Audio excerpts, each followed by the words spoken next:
Moço, vai ouvindo, vai ouvindo. Diz que é para se fazer um pacto com o diabo.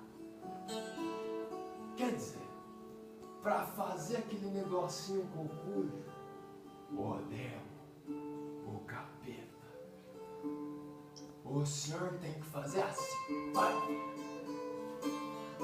O senhor vai numa dessas igrejas bem retirada, que sabe que por lá já morou ou tocou um violeiro bom.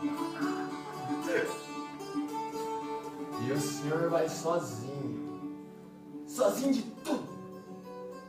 Quer dizer, o senhor mais a sua violinha. E o senhor vai de noite, noitão não grudada, moço. Vai, se achegue na igreja, e largue a viola na moita ali do lado e vai se achegando. Nessas igrejas do interior, costuma sempre ter um buraco na parede, que é pra modo do povo que fica lá dentro respirar, né? Pois o senhor sopra o braço lá dentro e começa a gritar harto pra dentro desse mesmo.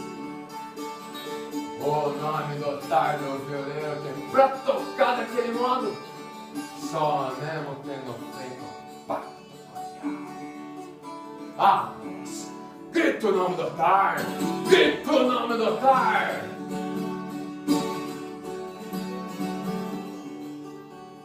O senhor vai sentir uma mão te agarrar lá dentro. Uma mão peluda, casinha comprida, vai puxar, vai fazer força. Mas o senhor não esmorece não, ele faz força pra fora. A mão que puxa, o senhor puxa pra fora. Nesse instantezinho vai aparecer um cachorro. O cão, bitelo, preto, grande, bonito. Ele vai tentar pegar o senhor. E o senhor pula de um lado do negaceiro, cortei e pula. Ah, moço, não deixa, moço.